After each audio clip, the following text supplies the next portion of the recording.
was a man, a good, decent Christian man. Like every other man, Christian or not, this man thirsted for respect. Private questions plagued him. Am I worth notice? Do I matter? He longed to be known, respected, and wanted. His thirst was real and deep. But he was afraid. Were he to be fully seen by another, he was convinced he would experience well-deserved shame.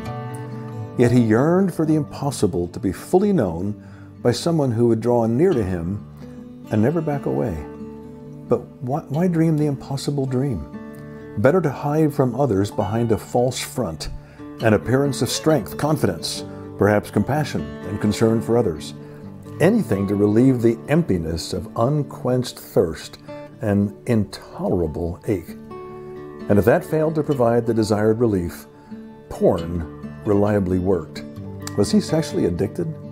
The possibility assaulted his conscience, but relief from this ache seemed necessary and therefore justified. Living in the emptiness and exhaustion of unsatisfied desire could not be endured. There was a woman, a kind, competent Christian woman. Like every other woman, Christian or not, this woman thirsted for notice. Private questions plagued her. Could I be seen and still desired? Do I have value for who I am? She longed to be appreciated. Her thirst was real and very deep, but she was afraid to be fully seen. Would another's discerning glance into her depths reveal a beauty in her being, a beauty that mattered, that would be desired by another?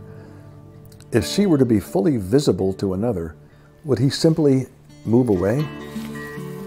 And she couldn't stop wanting the impossible, but dreaming this impossible dream risked the emptiness of aloneness.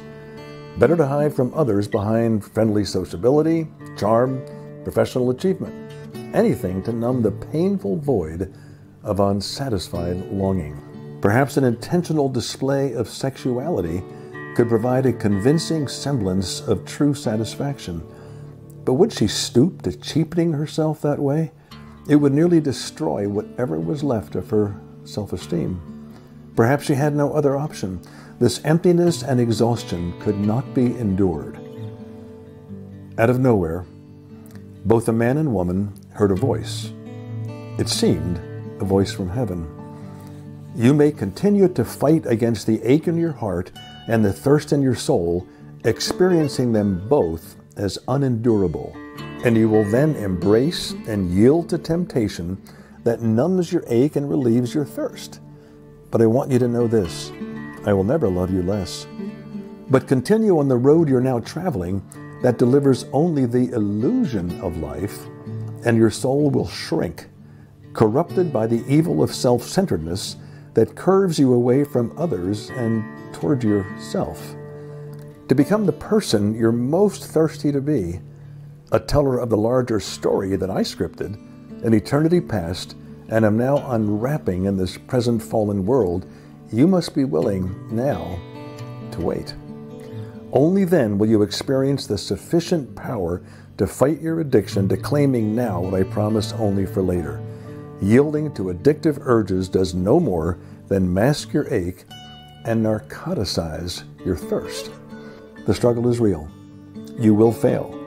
But joy, the joy of loving grace, is on the horizon. The sun is rising. The man heard the voice, hung his head in shame as he resigned himself to inevitable failure, then turned a deaf ear to what he had heard. Whatever was required to satisfy that thirst seemed somehow legitimate, a necessity to living without an aching heart and an unquenched thirst. He refused to live thirsty. Waiting made no sense. The woman heard the same voice, hung her head in brokenness and repentance, then with a taste of freedom, surrendered to the hope stirred by the voice, and with eyes wide open, no longer assuming she was entitled to a life on earth with neither a throbbing ache nor an unsatisfied desire, she responded to the call to live thirsty. Waiting made perfect sense.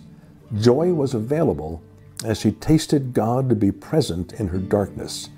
She could then envision addiction to relief losing its power as she waited for the eternal day of perfect rest.